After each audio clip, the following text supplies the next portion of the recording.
Ford has a lot in the pipeline, and we here at Richmond Ford couldn't be more excited. We wanted to share with you some of the great things Ford has in store for 2018 and beyond. Ford's other flagship nameplate, the Mustang, is also receiving a mid-model refresh for 2018. The successful S550 chassis will receive a facelift with a more athletic look from the front and rear with refined aerodynamics. LED front lights with signature lighting help set off the new front end, and the taillights are revised for a more technical look. The Mustang loses its V6 for 2018, and now the 2.3-liter EcoBoost takes its place as the entry-level pony car. The 5.0 V8 has been reworked and is now more powerful and revs higher than ever. The new 10-speed automatic transmission makes its way to the Mustang, providing better acceleration and higher average power with improved responsiveness and performance.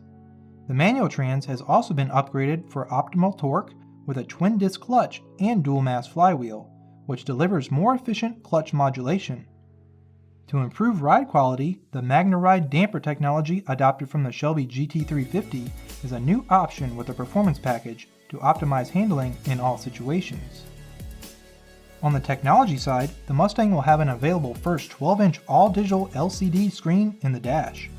The driver can customize and personalize the displays for normal, sport, and track modes, and save their favorite drive, suspension, and steering settings with the new My mode. Even the engine note is now customizable with the optimal active exhaust system. Needless to say, this all-new Mustang is going to define the new age of the pony car. Keep an eye out for these great new models coming to our lots right here in Richmond. And remember that Richmond Ford is driven by you.